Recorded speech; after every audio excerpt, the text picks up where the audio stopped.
그다음에 선급금이 지급된 경우가 또 특별한 이슈가 있는데요.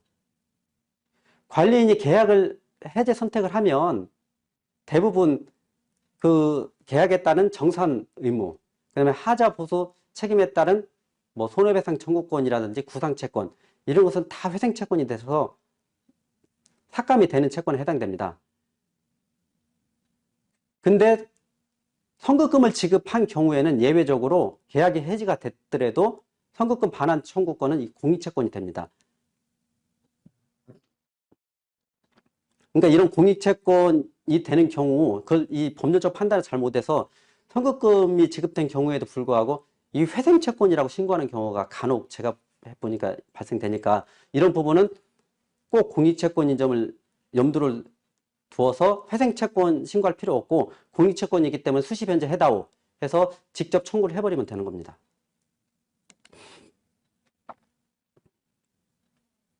그 다음에 신탁된 부동산은 어떻게 처리되느냐.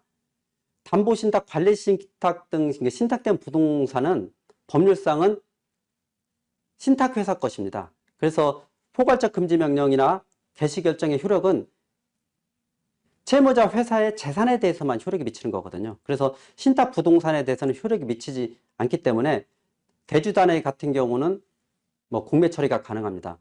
그래서 최근에 은행등권 같은 경우도 제가 보니까 하나은행이나 농협은행 같은 경우는 그 회사를 대상으로 대출 연장을 조건으로 그 회사 자산을 신탁 등기, 그러니까 하나은행 신탁회사라든지 농협은행 신탁회사에 신탁 등기를 권유하는 경우가 많이 보게 되는 것 같습니다. 최근에는. 그래서 저희들이 회생 신청을 하더라도 그 신탁된 부동산에 대해서는 뭐 개시결정에 효력이 미치지 않기 때문에 그 신탁회사에서 바로 공매 처리를 해서 자기들 담보 신탁된 대금을 바로 회수할 수 있게 되는 것입니다.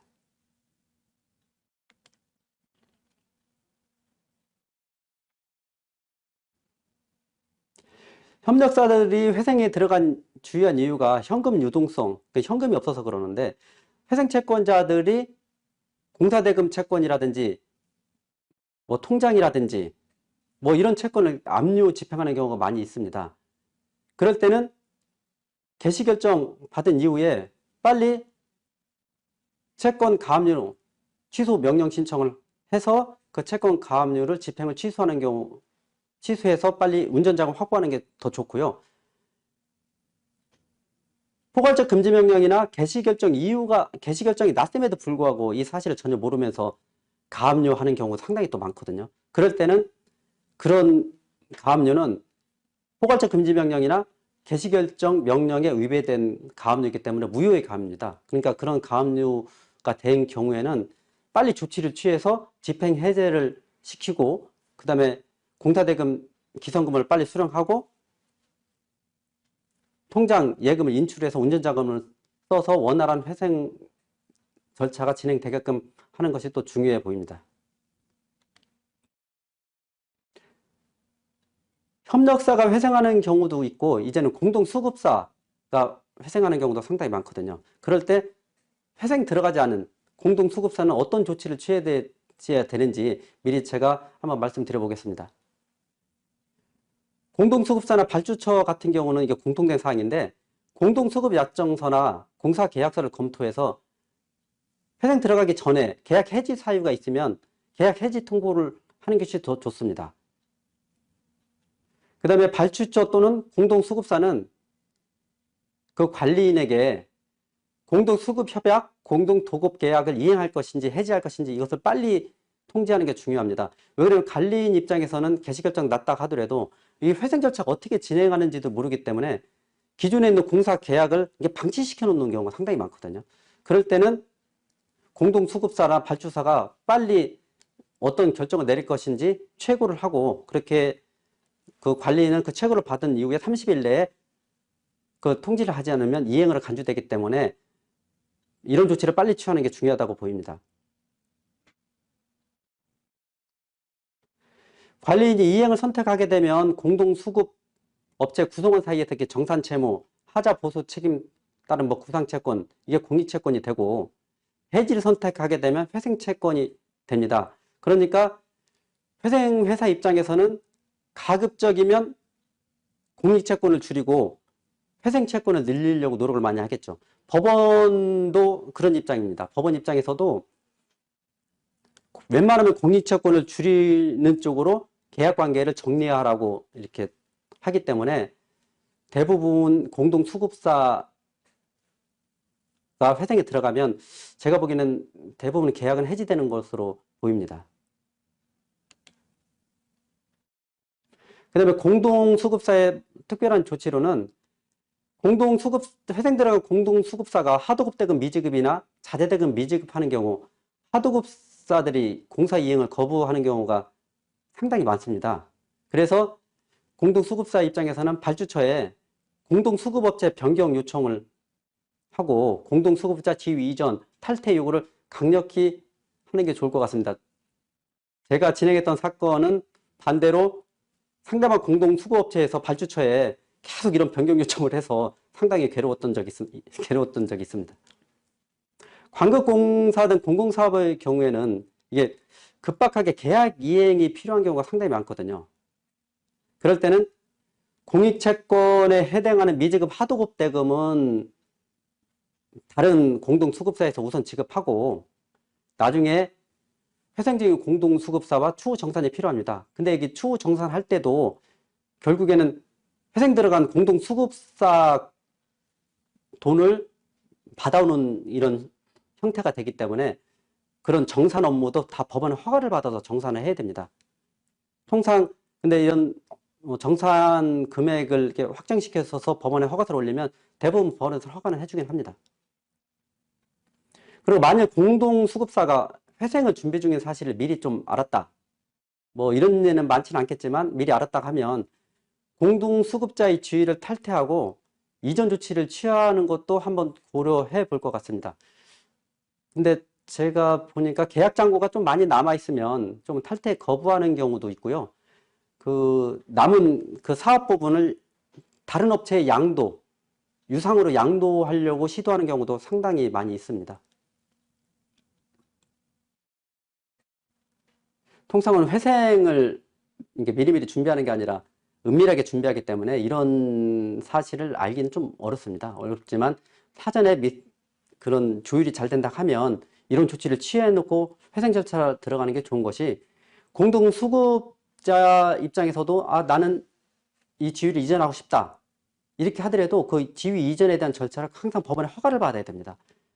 회생회사 입장에서는 가장 좀 어려운 업무 중에 하나가 법원을 설득하고 법원에서 허가서를 받아내는 일이거든요. 그러니까 현장에 있는 공동수급자들은 어떻게든지 공기를 맞추기 위해서 이렇게 급박하게 돌아가는데, 법원 입장에서는 다수의 이해관계인들이 어떤 이의 제기할지를 모르니까 그리고 저런 지위를 이전에 줌으로 인해서 과연 이 회사에 상당한 불이익이 있는지 아닌지 또 이런 것도 또 파악을 해봐야 되거든요. 그래서 그런 허가를 받아야만이 지위 이전의 효력이 발생되기 때문에 이런 부분은 아마 다른 공동수급자 수급사 입장에서는 그런 부분을 염두에 두고 이런 업무를 진행하는 것이 좋을 것 같습니다. 그 다음에 공제조합의 협의피로, 이게 제가 일을 해보니까 이게 현실적으로 많이 발생되는 일입니다. 회생회사가 하도급대금 미지급 등으로 인해 가지고 공기지연으로 이게 보증보험 사고가 발생할 가능성이 상당히 높거든요. 그래서 계약이행 보증증권 등을 발급한 공제조합은 어떻게든지 이 보증사고를 발생시키지 않기 위해서 공사 현장을 다른 업체에 이전할 것을 강력히 요구를 합니다. 제가 한 것도 보전처분 결정이 났음에도 불구하고 빨리 이것을 이전해 달라고 막 회생회사의 대표이사라든지 사무실을 몇 번을 쫓아와서 이렇게 강력하게 요구를 하고, 심지어 그 대리인 사무실에서 찾아와서도 빨리 법원의 허가를 받아서 이전을 하게끔 해달라, 이런 강력한 요구를 하고 있습니다. 그렇기 때문에 다른 공동수급사 역시 공기를 맞추는 것이 큰 목적이기 때문에 공제조합과 협의를 하고, 그 다음에 그 회생회사 입장에서는 이 공사 현장을 다른 업체에 해도 되는 것인지 이게 또 의문스럽고 잘 모를 수도 있거든요. 그런 부분에 대해서 좀 조언도 줘서 회생회사의 허가를 받아서 공사 계약을 양도낼 수 있도록 그런 조치를 취하는 것도 중요해 보입니다. 그 다음에 하자보수 청구권이 장래에 또 발생될 수가 있거든요. 현재 회생 개시할 때는 발생되지 않았지만 공동수급자 입장에서는 다른 공동수급사가 한 시공 부분이 문제가 생겨서 하자 보수해야 된다. 그래서 하자 보수를 대신해 줬기 때문에 그 대신해 준 대가에 대해서 하자 보수 청구권을 구상채권이 발생될 염려가 있습니다. 근데 이런 부분을 잘 체크를 안 해놓고 신고를 안 하는 경우가 있거든요. 그래서 이런 경우에도 장래 발생할 하자 보수 구상금 채권에 대해서 신고를 꼭 해야 됩니다. 만약에 이 부분이 신고를 안 했을 때는 채권에서 배제가 돼서 그 권리는 소멸됩니다. 근데 이 하자보수 청구권에 대해서도 공제조합도 신고를 하거든요. 근데 공제조합에서 보증하는 범위를 초과될 가능성도 있기 때문에 제 생각에는 미리라도 꼭 신고해 놓는 게 좋을 것 같습니다. 그다음 광급공사의 특징에 좀 말씀드리면 이게 공동수급사가 국제 4대 보험을 체납 시 광급 기성금을 수령을 위해서는 납세 증명서가 꼭 필요하거든요. 근데 체납했을 시 납부 증명서를 발급받지 못해서 광급 기성을 수령하지 못하는 경우가 상당히 많습니다. 광급 기성을 수령하지 못하니까 결국 하도급사에 대해서 대금을 지급하지 못하게 되는 경우가 있고, 그럼 하도급사 역시 이 납부 증명서가 발급되지 않은 그 공사에 대해서는 하도급사 역시 직불 청구가 불가능합니다. 이런 부분을 좀 참고적으로 알고 계시면 그 공사 현장에서 많은 도움이 될 것 같습니다. 이상으로 그 건설회사 법인회생에 대해서 현장에서 이루어지는 그 문제에 대해서는 제가 좀 설명을 드렸습니다.